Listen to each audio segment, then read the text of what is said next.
So, welcome to Hack the Real Size podcast with Heather, Ashley, and myself, Keira, where we like to dive into the journeys of people in the entertainment industry with a little bit of cheeky fun.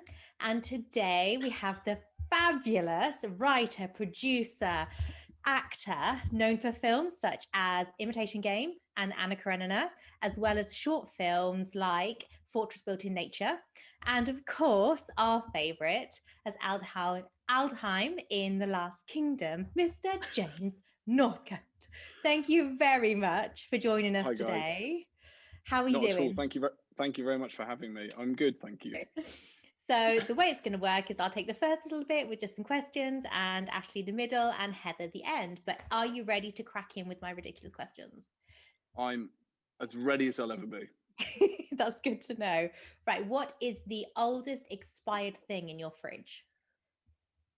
Right now, oh my gosh, the oldest expired thing in my fridge is probably some very, very old prunes. Ooh. And that's not because I'm prematurely a very old person in disguise. It's because they're really, really good in porridge. Just warm up. They melt and become all lovely and caramelly, and they're super cheap, and they do last forever. Even though they say they've gone off, they're still good. So just a little life hack. That is a life hack for you. This is cooking with James Northcote. I don't want to know what happens to prunes when they finally go bad, though. That doesn't seem. No, I've not got that far, and I hope to avoid it. Well, maybe an experiment in the future. Keep us updated. Add it to your Instagram. We'd like to see what happens. So if you could be on any reality TV show, or you could create your own reality TV show, what would it be? Again, such a good question that I've really not thought about in my life. What reality TV show would I want to be on? I feel like I wish I'd been briefed on these questions, because these, like the questions that I know are coming up, I feel like they're easy, but this is like a real challenge. Your brain going. That's what we like. The reality is that I've got so into reality TV, as you guys maybe remember, in the last kind of, I don't know, but I think basically since we locked down and we've been, all inside and not been able to go anywhere for the last year or so. So unfortunately now I know far too many reality TV shows, and so it's like I've got too many to choose from. Before I'd be like, Big Brother. But now I'm like, well, I could choose this or I could choose that. What if I was in this, or what if I was in that? I think right now I'd like to be in Terrace House. Have you guys seen Terrace House? No. Okay, so it's a Japanese reality TV show. It's a bit like Big Brother, and it's like just it's a young group of people, usually who are sort of at university or in their first jobs, and they are put in this just nice house together. And there's a group of guys and a group of girls, and they are so polite to each other and so thoughtful and so lovely that I think it would just be quite a nice place to hang out and learn about each other. It's a very sweet reality TV show. It's very, very unaggressive. Wow. And although I love super aggressive reality TV, that sounds completely different to any reality TV show I've seen, where they're like trying to slice each other. I think that's why I want to be in it. Either that, or if I could be in any like single series of a reality TV show, and it's just because I fell in love with the characters so much. Are You the One? I think the 8th season, where everybody is bisexual, was one of the most joyous seasons of reality TV show I've ever seen. It's just the wisdom and the joy and the empathy and the insight that those guys manage to bring to a show whose concept is so I don't know, so basic that you just get into the house together and find who you want to hook up with. It's amazing. So I mean, I'd love to hang out with any of that group. So if I could be in that particular season, that would also be great. See, I bloody knew you'd be great at this, because you're so deep and like you think so much, I'd be like, Great British Bake Off, so I get to eat loads of cake. I'm like, sure I'll take the Amazing Race so I can just travel for free. Oh yeah. See, that's the problem. I want to be in the Amazing Race as well. That's a great shout, Heather. That's a great shout. I know. That's like, definitely. Yeah, my oldest son turns 18 next month, and I'm like, we are applying, and he's like, I don't want to do that. I'm like, what's wrong with you? I'm like, you would be so good because you're so smart and you're young and you're strong, and I'll just be along for the ride. Oh my God, I'd watch that with you guys in there, definitely. Which 3 TLK characters would you bring with you in an escape room? I think the best TLK characters to go into an escape room with would be Finnan, because he's just, enthusiastically going to try and solve the problem, even if it means just trying to kick through the wall. Alfred, just because he's the only person that can read, so that's always helpful. That's very helpful in an escape room. And then probably Father Purelig. No. I'm going to change my mind. That's just because I want to hang out with Cavan. I always do this. It's probably, and then just probably Ethelfled, because she'd be a good leader, and she'd manage to get us to actually do things. When boys get distracted, she could like bring exactly. You back in. As great as Alfred was, as great Alfred and Finnan and Aldhelm as a trio would be, I think they need Ethelfled to keep them in line. I think so. So on the same vein, which of your castmates would you take in an escape room? Have you ever done an escape room with any of them? I have done an escape room with a number of them. What are they like? I'm obsessed with escape rooms, by the way. Obsessed. So I started doing them online at the moment. I didn't even know you could do them online. Oh my God, they're so good. We will Zoom one, dude, because I am obsessed. I love them. Wow. That's very exciting that exists. So I'd say, honestly, Toby Regbo he's an escape room genius. He's very good at escape rooms. Oh, maybe I'll see him. And really likes them, or really liked them when we were doing them. He's amazing. I'd say Millie is also amazing because she's very funny in an escape room. So she's really good value. And then I think Eliza as well, because she is super enthusiastic when it comes to like games and problem solving and puzzles and stuff, and she just makes it really fun. I think we found our next reality TV show. I like the sound of this. I really like the sound of this. Put casts in an escape room. To be honest, that sounds like a winner. Casts who did like each other, and then interview them at the end and see if they still like each other.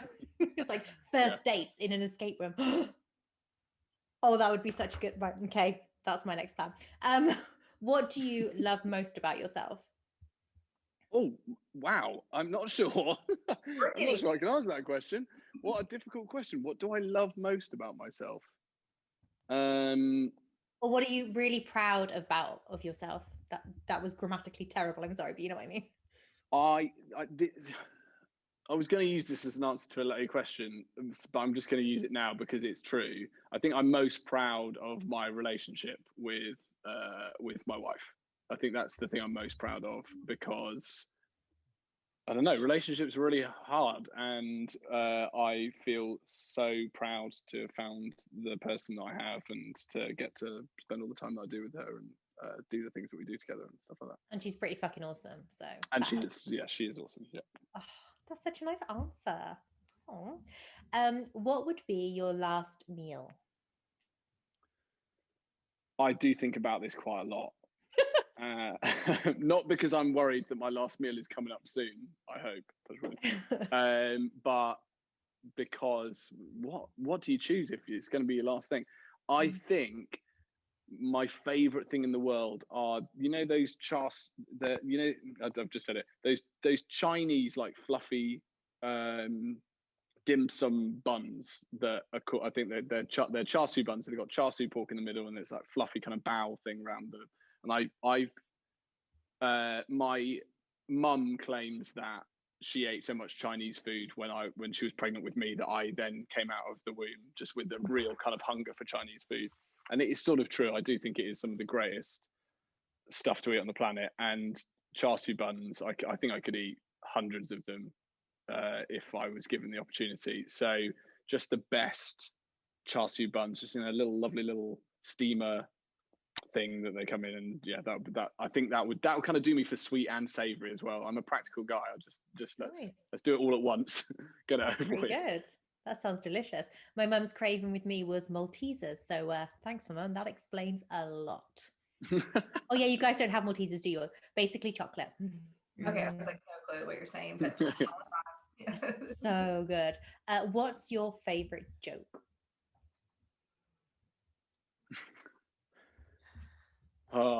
And it can be Keira, rude if you can only think these are of such one. hard questions. To be honest, I'm going to be completely honest. I don't know a single joke off by heart. Hey James, I've got a good joke for you. Knock knock.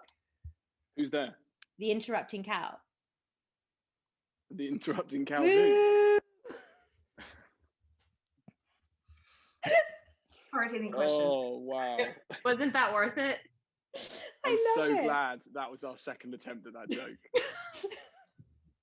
But it's my No, daughter's I only favorite have one, and she's adorable when she does it, and I laugh every time. So I thought it was Yes. worth it. I thought No, it was worth it. I can see from the mouth of a child that would be a very good joke. But next time somebody asks you to tell a joke, you will have that one straight to the front of your memories. Thank you. Yeah, you're welcome. We provide a very Yeah. well-rounded service here, Watch out, everyone. prepping you for future things. What horror villain scares you the most? Is there something from childhood that you're still a little bit scarred by? That in this isn't a horror villain. This is so niche. There's a book called Cold Comfort Farm. Do you know the book Cold Comfort Farm? I've heard of it. Like Who's it by?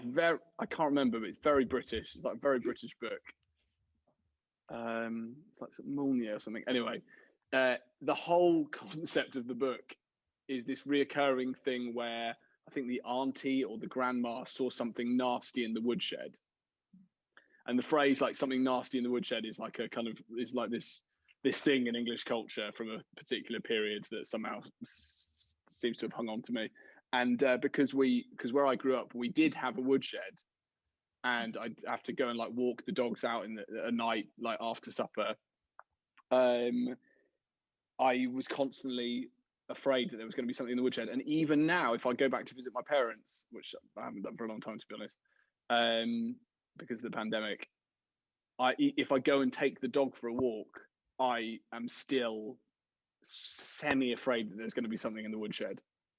And I think that's sort of where it comes from, is the idea that like you could just go out in the dark and you'll just be like swinging the torch around. I don't know if you guys have ever had to do this, like, you know, being really in a dark place and just have a torch that you're sort of swinging about, and just the idea that something will just like suddenly pop up wherever. That's definitely that, and that's not really a horror villain, but Yeah, but that's done a number on you. Yeah, it has done a number on me. Yeah. That's true. That's true. My God. And we have a woodshed, so thanks for that. Next time I'm out with the dog. Just don't tell your kids. Don't tell your kids. They don't need to know. She's too busy with cow jokes. It's fine. So what movie would you recast entirely with just the Muppets with only one token human actor? I think The Shining. I think that would be fun. Oh, who would play the Jack Nicholson character? Tom Hanks. Oh, okay. So you didn't go for a Muppet with that one? No. He's the non-Muppet, I think. Okay, that would be. I'd quite like to see a Muppet Shining. I think that would be great. Oh, could the two twins be Statler and Waldorf? They 100% could, yes. That would be so cool. I love it. And this one we also ask all our guests. How long do you think you'd realistically survive in a zombie apocalypse? I don't know. I've played a lot of supporting characters in my career, and they usually last maybe a third of the movie. Although, you know, sometimes I defy expectations. So I think if I was on my own, very short amount of time. If I was with my brother, long time. We'd be bunkered out for years. I'd be absolutely fine. He's a very practical person. That's good. And that's using his skill set then. So you've admitted that you have no skill set, but he does. No, but in some ways I feel like one of the greatest skills is knowing whose skills to employ. Very much so. I agree. Well, thank you so much for answering my ridiculous questions. It's been so lovely getting to know you more and seeing you laugh. So it's fabulous. I will They're great questions. on, thank you, to the capable hands of Miss Ashley. Okay. Now we're gonna get serious. You ready? Okay. No more jokes. Probably not. No more cow jokes coming your way. Serious, no. So we like to start off with just asking where you're from, where you grew up at. So I was actually born in London because that's where my parents were working at the time when they had me. But we pretty quickly moved to the southwest of England, which is where my mum's from, outside a place called Taunton, and we've lived around like that area ever since until I was old enough to move away and go to university. So anyway, so I grew up where Keira's husband's from, and it is a really, really beautiful place to grow up. I grew up in the middle of nowhere, like in a farming community. All my friends were like, you know, farmers' kids, and I mean, my parents weren't farmers, but I think they just wanted to kind of escape into as peaceful a place as they possibly could, and be able to go to work from there. And because it was where my mum was from and her family's from, it just sort of made sense for us for that to be where we kind of grew up. And it was really amazing. Like, I don't think there was anyone really around for like miles and miles from where our house was, and so we had me and my brother had a really amazing childhood, just sort of romping around and exploring and like making dens and like cutting wood and making sticks and just enjoying being outside. So it was a really amazing place to grow up. So what got you into wanting to become an actor and a writer and a producer? So the story I always tell about why I became an actor is the true one, but it's kind of got two parts to it, and I don't always admit the second part, but I'm going to today because I feel like why not? So the first part of it is that apparently when I was a kid, and I don't remember this because I must have been like 2, I had a speech impediment, which does make sense because I sometimes can feel it now still. And I think particularly as an actor, you become more aware of the way you speak. And actually, I can sort of trace back my speech impediment sometimes. But the way that our school kind of helps kids with speech impediments is there was this, at the time, I thought very, very old lady, but she can't have been that old because she continued to be old for a very long time. So she can't have been that old when we first met. Called Margaret Way, who was a like verse speaking teacher. And when we were, you know, in 2 or 3, if you were a bit underconfident or you were a bit shy or you had a speech impediment or you needed help kind of being able to speak more confidently and clearly, etc., you joined this class called Speech and Drama. And it started off as a group of them. There must have been like 20 kids to begin with in this. Usually it was like a lunchtime lesson or something, or after school. I can't really remember. And she would teach you to just say poems or like nursery rhymes out loud. And I don't know whether it was her or whether it was just like the act of like saying stuff out loud, or whether it was because I really loved reading as a kid from a super early age. I loved reading. I really fell in love with it, and I think found that I was quite comfortable doing it. And so once I got over the speech impediment, I really liked speaking out loud, and I really liked like speaking poems and learning poems and then speaking them out. And so most kids stop doing it about the age of like 4 or 5. And so from that point onwards, the class would be like, I don't know, 5 people, 6 people, and it got smaller and smaller and smaller until from the age of like 13 to the age of 17 or so, I was the only person doing it. And we'd just do it one-to-one. But she was such an amazing teacher, and so not she didn't encourage you to want to be an actor. It really wasn't about acting at all. It was about like liking poetry and enjoying speaking poetry. And we started doing bits of Shakespeare, and we started doing bits of prose, and we'd like learn about like the physical like mechanics of the mouth and the breath and all of this stuff. And yeah, I just really fell in love with it. And I think in some ways when I look back on it, because I started doing a bit of like drama at school, and then eventually I joined the National Youth Theatre, which was a really amazing step for me, because it was the first time I'd ever been to London like on my own. And when I was 15, we did a 2-week course that everyone that joins NYT does, and so I did that. And so I was doing a bit of drama at the same time, but in a way I realized that my training really came from her, and doing that every week, and working on it every week from the age of 3 to the age of 18 until I went to university. It was just a constant part of my life, like learning a musical instrument. And I think that's really what made me become an actor, and that's what made me sort of really fall in love with acting as a thing, was working with her, because it was like a real foundation, like not just something that I came up and was like, oh, I'd like to be like that person. It was just something that I did, and something that I'd done forever without thinking it was a thing that you could do as a career, or that you should do as a career, or even there was an art. It was just like I don't know. It was like being in water and swimming for me. So that's the first part of the question.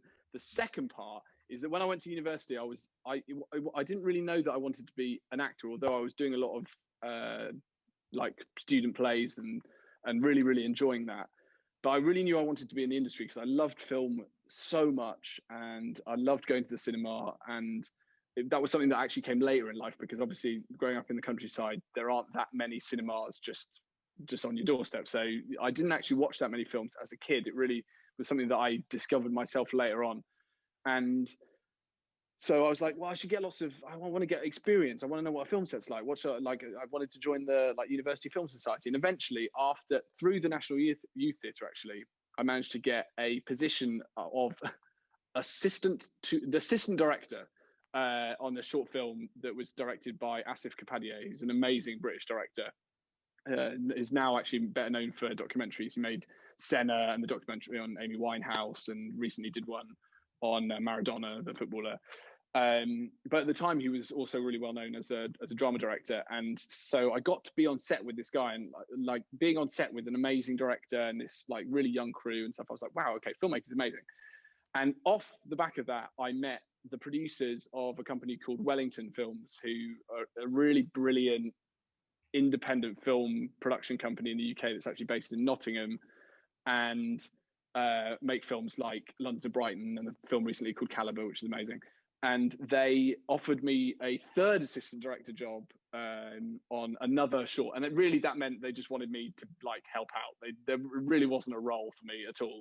There was actually 2 third assistant directors, which never happens, and I had runners underneath me who were like way more qualified than I was. So it was like a really intense learning experience. But despite being from the countryside, I turned up dressed with I had my Wellington boots, but my dad had forgotten to tell me that there was a hole in them, because he'd been wearing them. And I had like sort of a waterproof coat, but it was a kind of like farming waterproof coat, not like a proper one. And everyone else is like decked.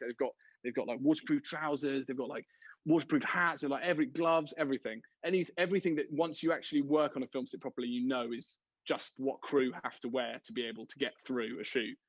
And it was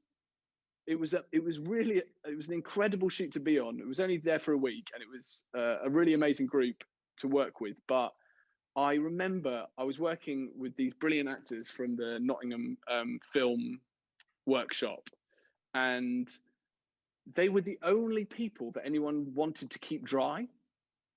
They were the only people that anyone was like, oh God, we got to keep the actors dry. Oh God, we should, like, the actors don't need to get really freezing cold and maybe get pneumonia.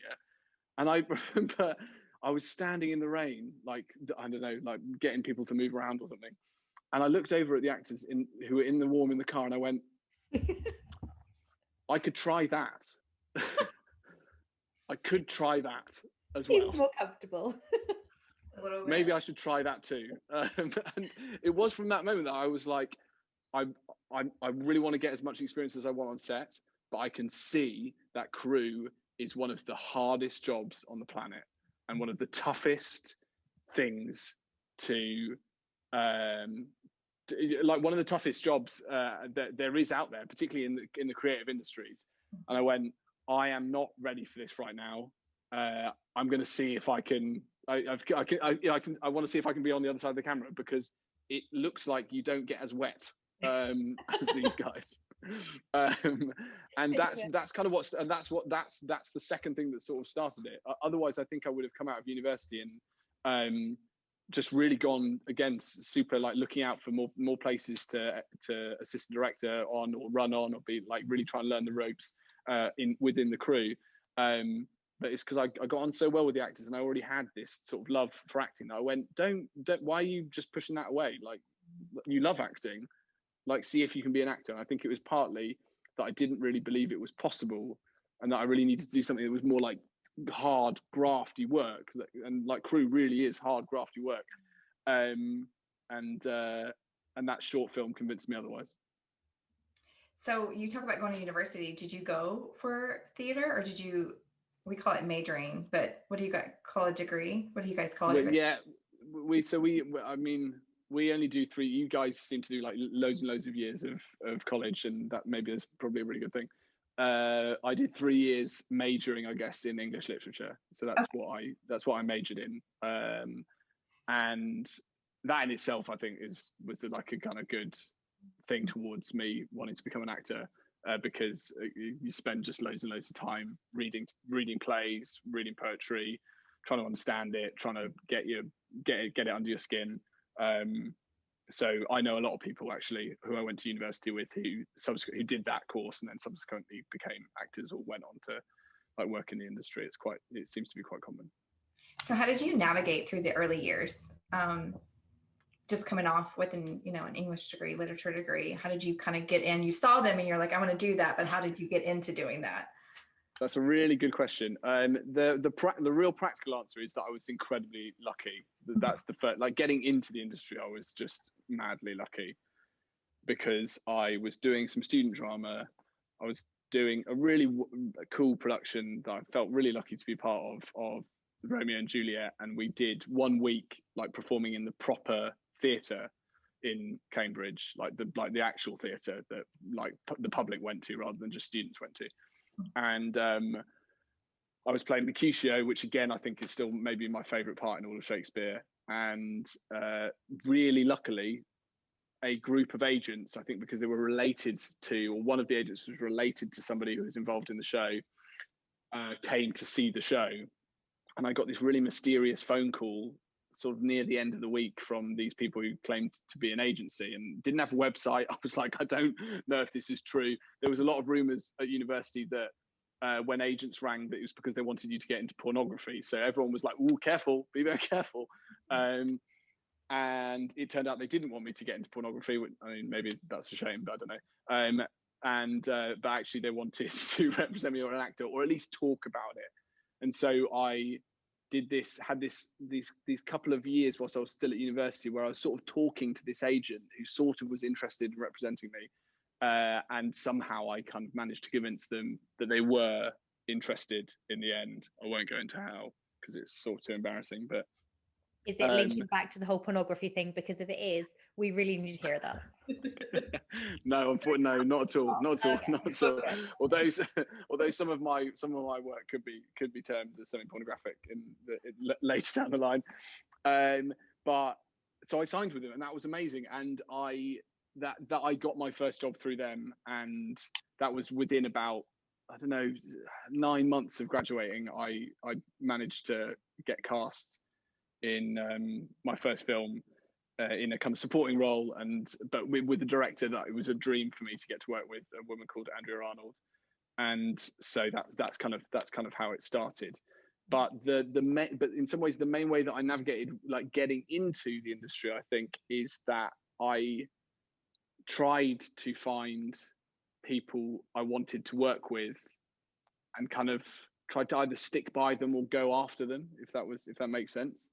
I'd seen, like, I'd like try and meet them. I'd try and be like, I really think I love you. I really like your work. And you know, I wasn't looking up Steven Spielberg's number in the phone. Okay. Going, Steven,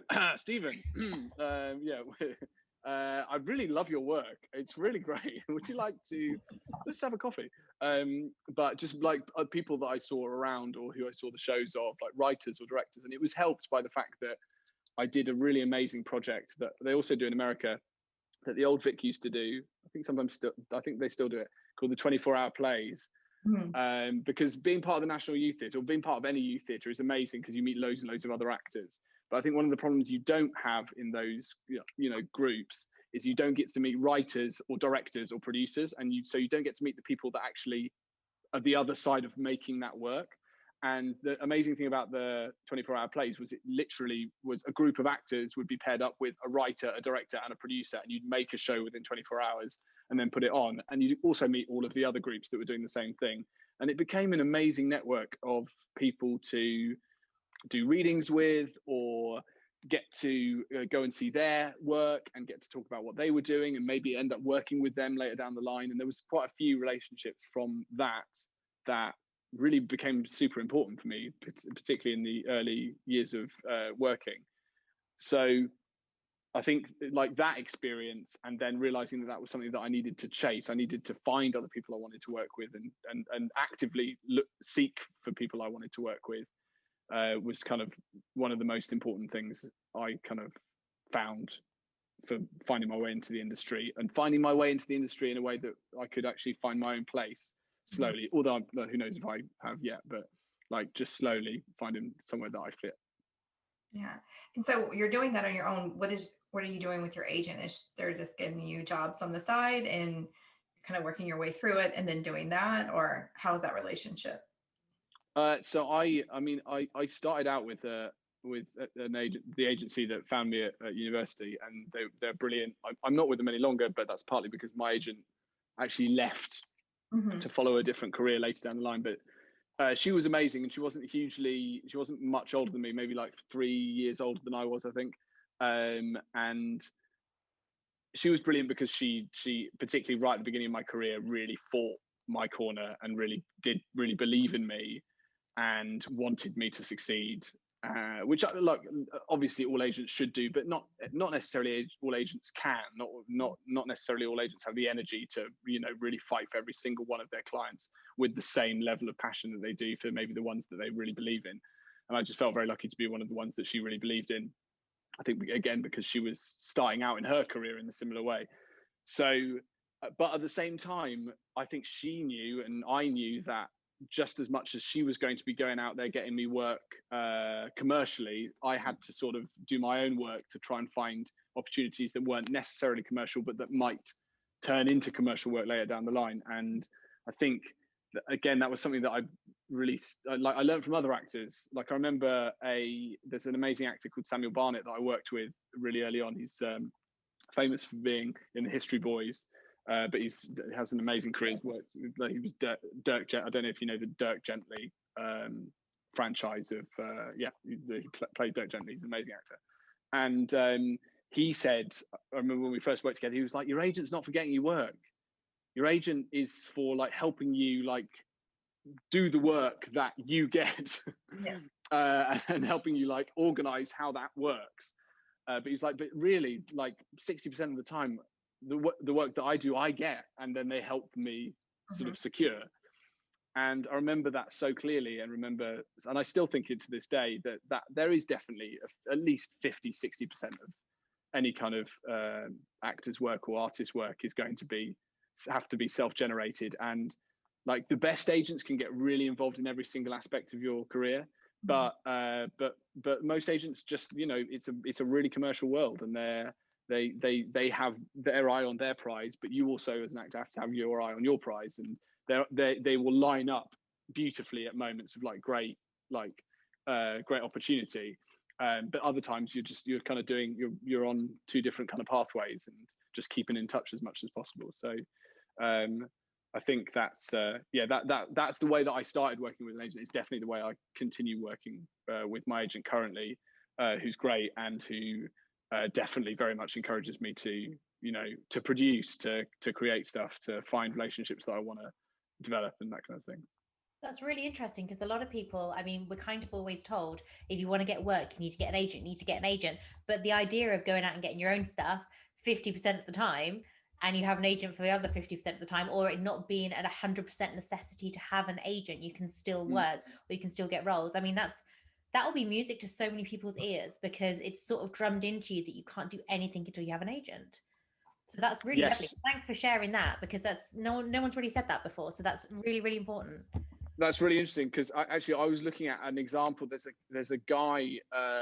So do you know Joss Whedon's just done The Nevers, this new series that's coming out that looks super exciting. That I know some people who are in, and I know some people that are in it. And I was looking at the cast list, and I came across this face that I recognised. I was like, wow, I really recognise that face. And I can't remember his name, but he's a British, relatively young British actor who was cast by a friend of mine in a short film in like 2015, because he has a really striking face. He has a really interesting face. And I remember that he got cast in it basically as a featured extra from Star Now, or like one of the platforms that anyone can apply to. And I remember the director was so interested in his face. He was like, well, I really want to give him just like something, just like he's going to have a moment, because his face is so great. And so he has a moment in this short film, and the short film went on to do really well. And the director similarly has gone on to do really well. And then cast him subsequently again in a tiny little role in a kind of like comedy special that he was working on as director. And now this guy has got 3 episodes in The Nevers, playing like a kind of like special character with powers, who I'm pretty sure you see in the trailer. And for me, it's like the perfect example. And of course, there's so much luck involved. But when he was in the short film that I helped with the catering on, he definitely didn't have an agent. There's no way he had an agent at that point. But somehow he's just sort of like found a way to like find his way into different things, and has obviously found a way to get represented, and is now in a really incredible HBO Joss Whedon. Yeah, working with Joss Whedon. And like it's when I join the dots together on people that I've seen like earlier on in my career, and I go, wow, you've got to this place from there. That's really remarkable work. That it reminds me that it is really not all about agents. It is about if you can find your way, that's the most important thing. And an agent should be a part of that journey, but it's never going to be the whole thing. Wow. Thanks. So with that being said, and going on with your agent, what got you into writing and wanting to produce your own projects? But in terms of producing, which is something that I've now done quite a lot now, the reason I got into it is because I really wanted to understand the full process of making films. And I was also inspired by this amazing acting couple who I worked with. I worked with the wife, Fiona Gillies, really early on. And which is actually where I met my wife. And she just produced with her husband as a writer their first film, just kind of from nothing. And they sold it to Sky. It's called City Slacker. And they started kind of producing from there. And I remember she said, because they must have been probably in their early 40s at this point. She said, I don't know why we didn't do this earlier. You've got to do this now. You've got to do this as soon as you can. Just like find an opportunity and make something. Don't wait. There's no excuse anymore. I just like the barrier to entry is now so low. Just do it. And I think it stuck with me, and also with my wife Elizabeth. From that moment on, we were like, we should do something. We should do something. And so as soon as I found someone that wanted to make something and it all made sense, I was like, we can do this with no money and this can work. And I can piece it together. I was suddenly like, oh, okay, actually, I am producing now. So I guess let's do this. Let's make this thing. And I from that point, I sort of haven't really looked back, because the buzz that you get from making something from start to finish, whether it's as an actor or as a producer or a director or whatever, like, but from going, this is the idea, this is how we're going to make it happen, this is how we're going to pay for it if there's any money involved at all, and this is how we're going to finish it, and this is where we're going to get it, like send it to, this is how people are going to see it, etc. Like taking it from idea to audience is such a massive thrill, and it's a thrill that as an actor you hardly are ever involved in, because you're dropped into the world, and that's where you do your work, and in some ways you're quite rightly protected from the rest of it. And I also just noticed that so many of the actors that I really admired also produced and thought of it as just a part of what they needed to do from in a career as an actor, just to keep it moving. And so I was like, well, let's see what it's like and how it works, and yeah, and I haven't really looked back since. Did you have like any training, or you just kind of said, I'm gonna Google and I'm gonna figure it out, and I'm gonna talk to people and network? Or I mean, I Google a lot of things. Me too. So how, like, is that how you like were taught the process of doing it? Because a lot of hands go into producing something, or it could be a lot of hands can go into producing something. So how did you get all that together? I read for the first ever thing I produced, I read a book called Preparing for Takeoff. I can't remember who wrote it, but it's a super indie book about, literally goes step by step about how to make a film. Mm-hmm. And I literally used it like a manual. And it had like forms to print out, and I print out those forms. It would have like a budget template, so I'd print out that budget template. I just fill it in. I'd be like, well, this I guess is, I'm doing it properly if I'm doing this. And so I just followed that kind of by the letter until we got to production. And then from that point onwards, the crew teaches you to produce. Mm-hmm. Because usually if you've done anything, if you've been lucky enough, you'll have got crew who are much more experienced than you at their job, and they will tell you where you're not meeting the mark as a producer. And in some ways, inadvertently or consciously, they teach you how to be better at it.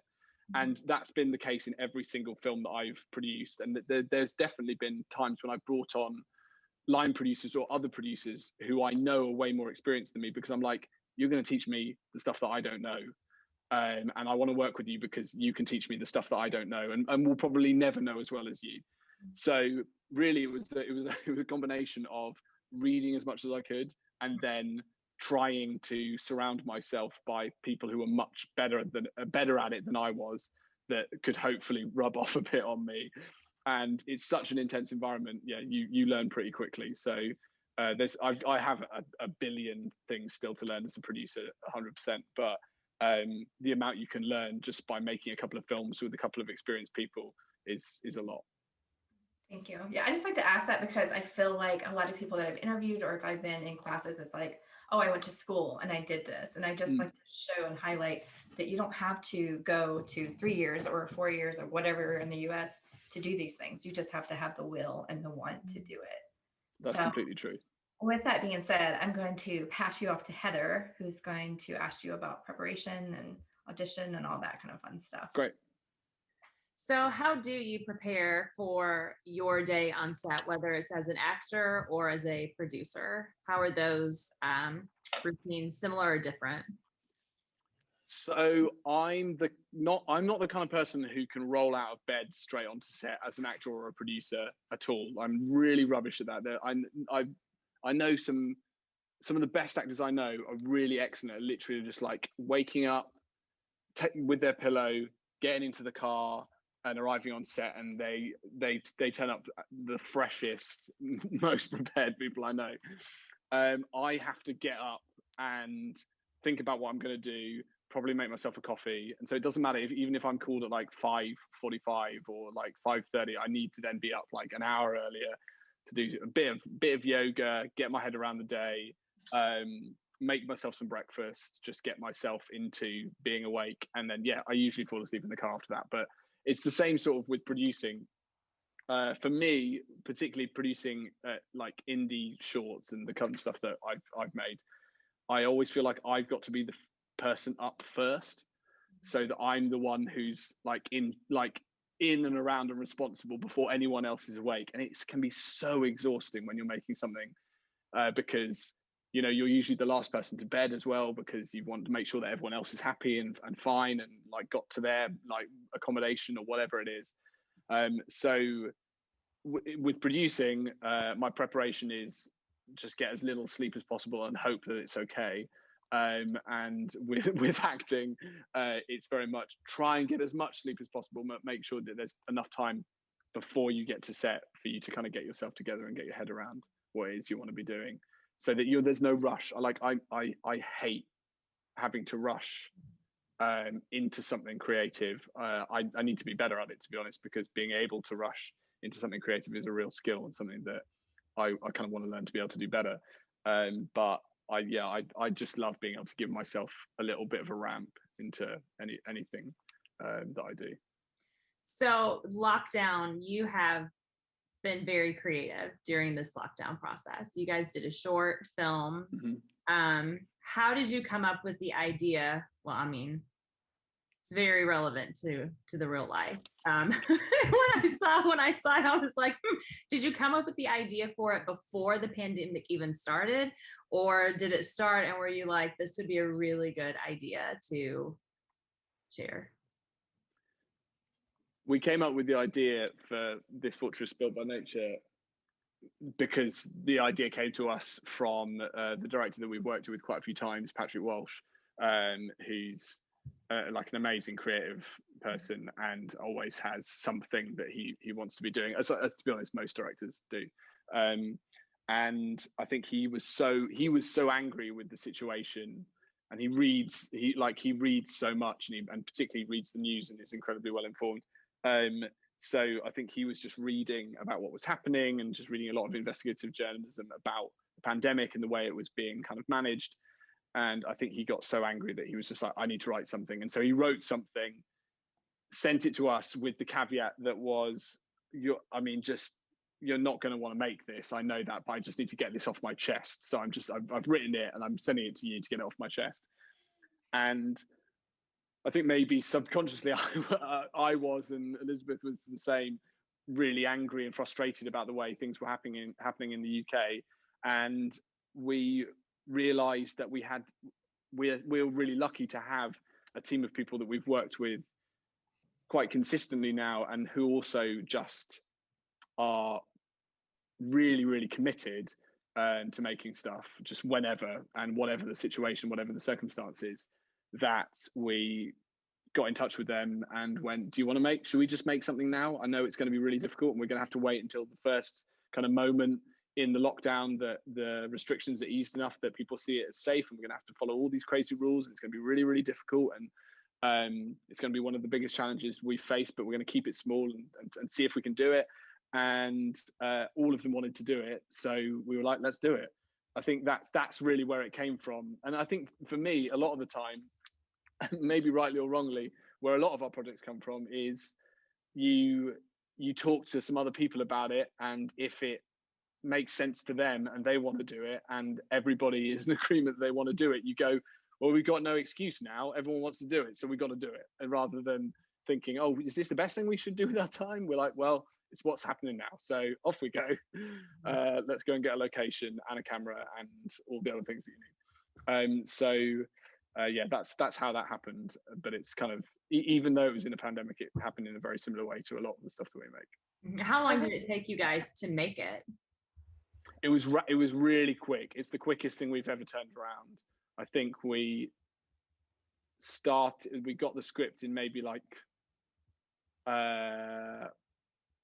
March, no, later than that, probably April, and by early June we'd shot it, and I think by mid-June we'd edited and finished it. But that again is a testament to Patrick, who's just really excellent at post-production, and we all kept it in-house and all did it together, so we were able to turn it around that quickly. I was listening to Frances McDormand talking about her first film experiences on Roger Deakins' podcast, and she talked about her first project, like really kind of like setting a bar. And it's the same for me. The first project I ever did was Wuthering Heights by Andrea Arnold.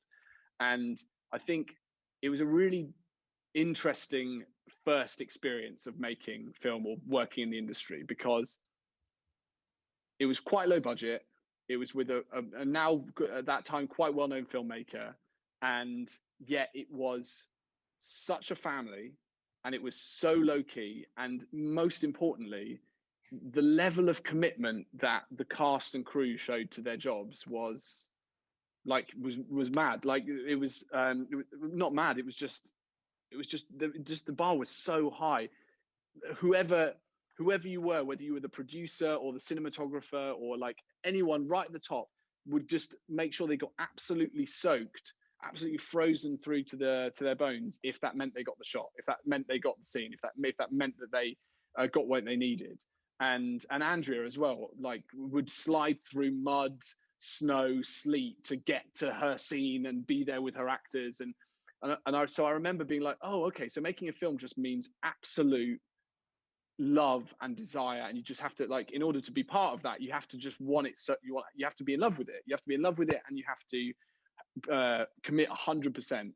And so I think I've always tried to recreate that in anything that I've made, and also I guess try to recreate that as much in myself whenever I work with anybody else, and try and encourage that kind of environment on set, because it's a magical place to get to work when everyone's working in that kind of way.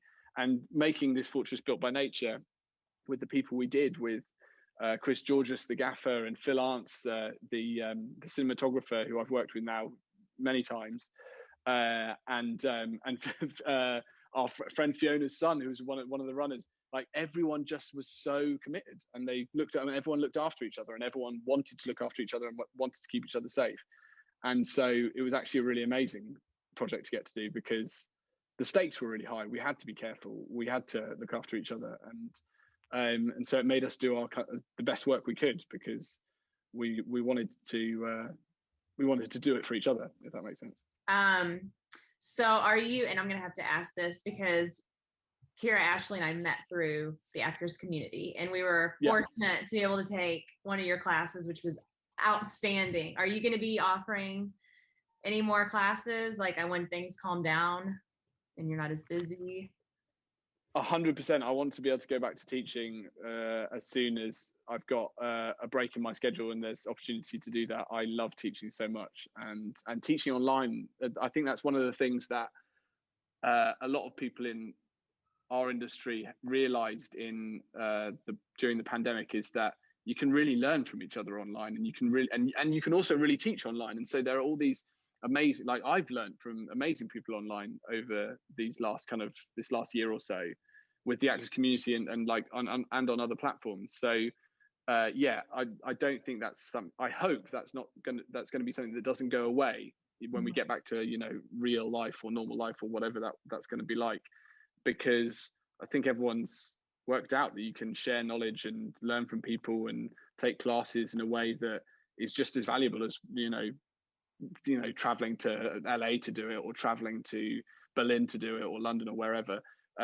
So yeah, I'm excited to put some more classes together, and also to take some more classes once I can get my schedule clear. Awesome. Well, towards the end, we always like to ask our guests, what are 3 words you would describe your career path so far? And the words can be related to one another. They can be 3 individual words. And then what is one piece of advice you would have given to yourself when you were first starting out, either from an acting or a producing standpoint? Okay. The 3 words that I would say define my career or whatever, that is, I think, are curious, because I think I always want to know, like, what's on the other side of like the camera, or what's on the other side of like that part of the business, or I want to know how this works or that works. I recently went to go and see a company with a special effects supervisor who do the that kind of Mandalorian style filming, where it's like a completely fake environment that's computer generated. And I'm being offered the opportunity to go and see how that works. I was like, yeah, I want to see how that works. I want to know how that you do that. That's amazing. So like, I'm always kind of curious to know how our industry is going to change. I always want to know what the next thing might be, or how actors are going to work more in computer games in the future, and all that kind of stuff. So like, I'm constantly curious. I think the main way I characterize how I approach stuff is thoughtful. So my second word, I think, is thoughtful. It's probably another word for hesitant, because I just like to put in quite a lot of thinking before I do anything. So even though I'm curious and I want to like grab all the opportunities that appear in front of me to learn and that kind of thing, in terms of actually getting stuff done, it takes me a huge amount of consideration and like planning and wanting to like work out how exactly it is I want to do something, which sometimes can really slow me down. And then the third word, I think, for the way things are with me and have been in my career, is I'm constantly distracted by other stuff. So whether it's like photography or social media or filmmaking, or or editing, or learning about special effects, or whatever it is, I'm constantly like, oh, there's that thing over there, I should go and have a look at that. Oh, I should go and have a look at that. And sometimes I should just focus and need to focus on the things that are in front of me. But I love all the different parts of our business, and also just the different parts of the creative industries so much that I always just want to find out more about them. So I'm constantly distracted by things like that.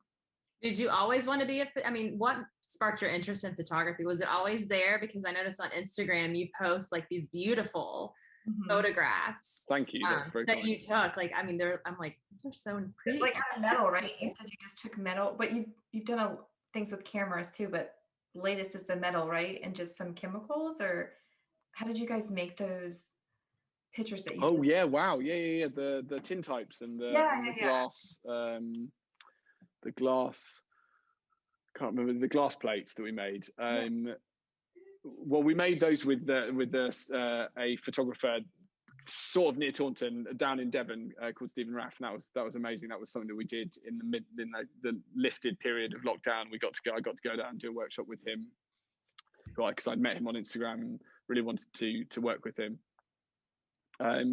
So we did that. That was just a birthday present for me. And it was amazing, because it felt like you were literally doing the actual process of photography, like there and then. You had to go and make the thing that was the plate, and like put the chemicals on it, and then you had to put that in the camera, and then you like exposed it, and then you did it, and then you actually had the thing, and it was sort of like, it's like Polaroid, I guess, but you're actually making the Polaroid itself.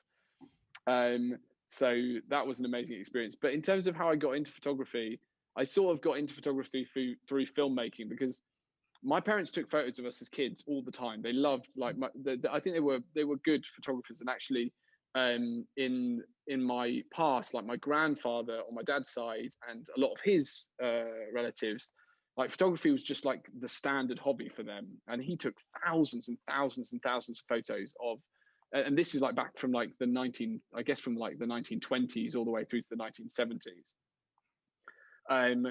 So photography is, I guess, a bit in my blood, but at the same time, when I was growing up, my family didn't take photographs of each other very much. Like later in our when I was like in my teens, or we hardly took photos at all. And we had this sort of like philosophy that you shouldn't take photos, because you should just experience the moment. You shouldn't just always be wanting to take photos of it. And so I sort of didn't take photos until they had a really, really basic digital camera, like one of those early digital cameras that, families got.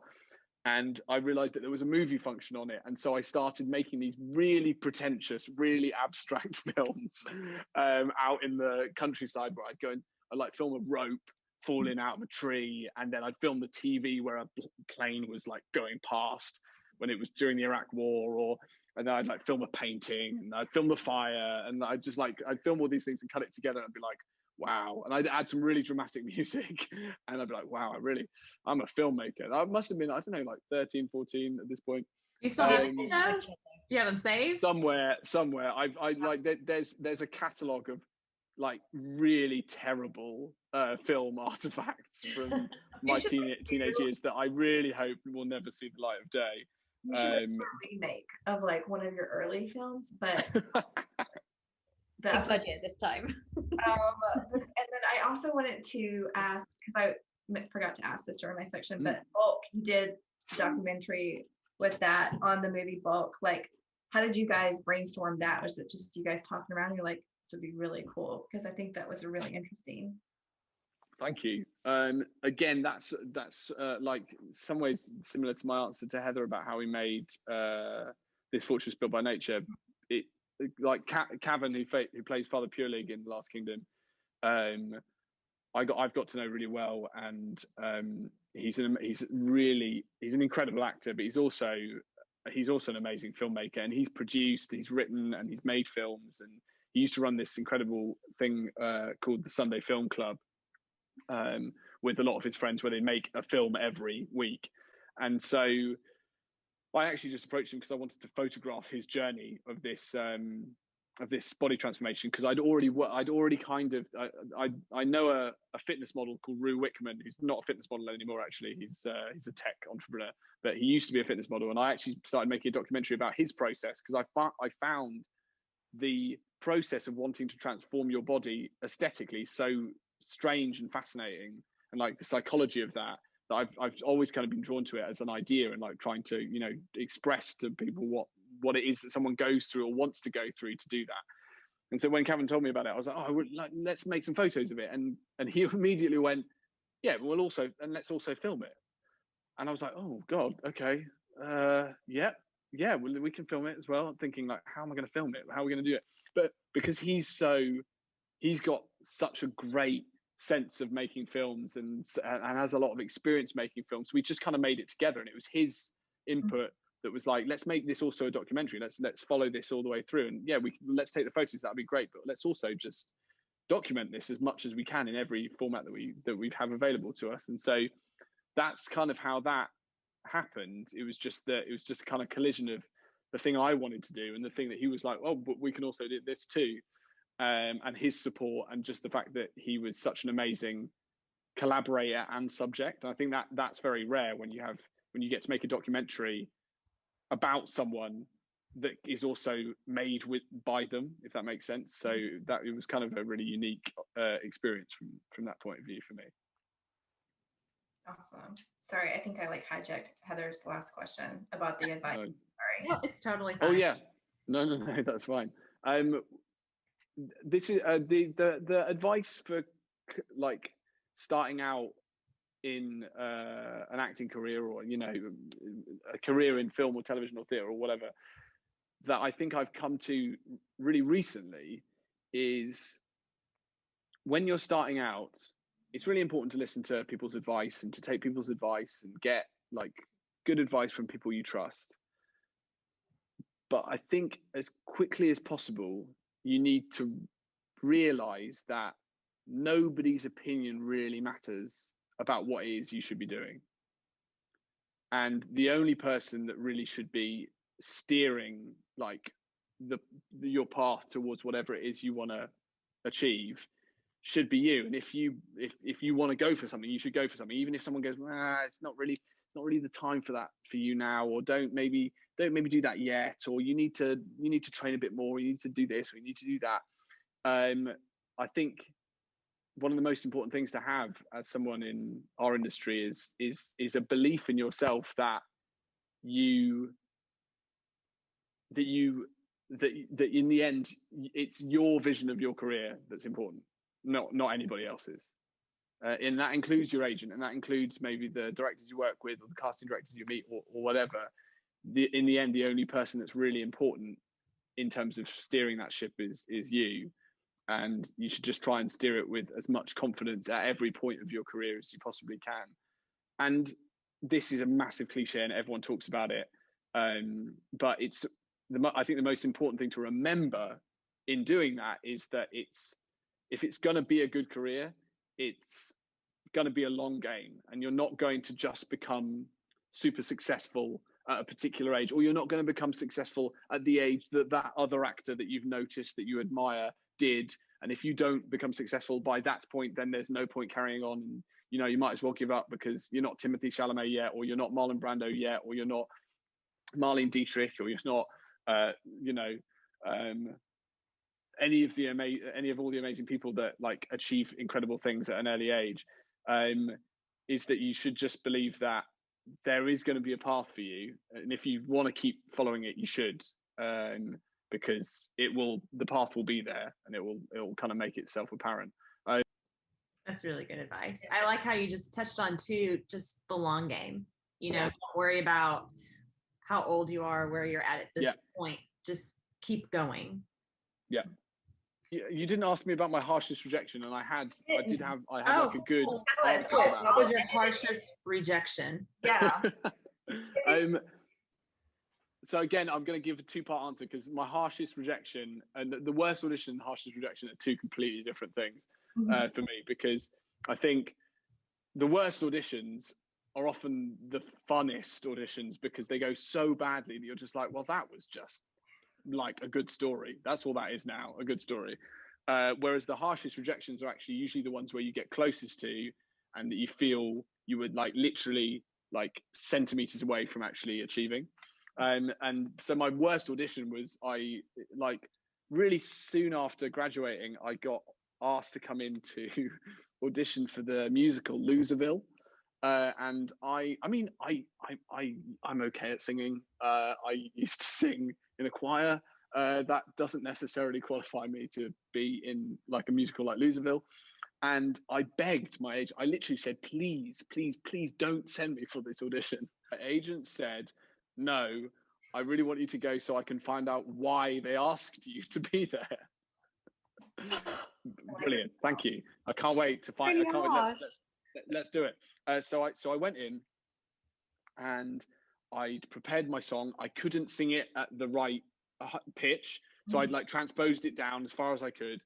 I got in there and I just couldn't hit the notes. I couldn't read the music. I couldn't follow along with the piano. Like it really just wasn't my forte. And I did that, and they knew that. So I did it, went round the piano, like anyone who's done a musical theatre audition. You just kind of sing around the piano, and then you go and you perform it once you kind of worked it out with the pianist. And they could tell with me doing it around the piano that I was not going to be able to do this. And yet they still went, oh, okay, now if you'd like to do your performance. I was like, why? You know this is going to be bad. So I did it, and I finished it, and I burst out laughing because it was so bad, and the notes were so off. And the director, really sweetly, or at least he thought he was being really sweet, said, that was really brave. and you'll be remembered for that. and I went, thank you so much, thank you. That's really kind of you. I'll see myself out. But it was just the sincerity of maybe the most damning, sweet thing he could possibly say. That was really brave. As though me singing that song was the equivalent of diving into shark-infested waters. It was one of my favourite ever audition experiences. So that was my harshest audition, or the worst audition. But my harshest rejection, it wasn't harsh, but it was something that I got so close to. I was in a film called Nymphomaniac directed by Lars von Trier, and I have a really small role in it, but I was super glad to get to do it because I love the director so much. But the reason I got that small role is because I auditioned for 2 leads over a period of about 4 or 5 months. And the first one was this amazing character called Kay, who ended up being played by Jamie Bell, who's a kind of he's like a dominator, like not dominatrix, he's like a dominator, like, and he's this sort of really unassuming boy who is paid by people to kind of like awaken them sexually through pain. And it was this amazing part. My agent sent me in going, I don't think you're going to get this, but like, I don't think it's right for you, but do it anyway. It's an amazing project, so just go for it. And I went up for it, and they really, really liked me, which number one was a really lovely surprise. And I just got so close to it. I was about to fly to Copenhagen to meet the director.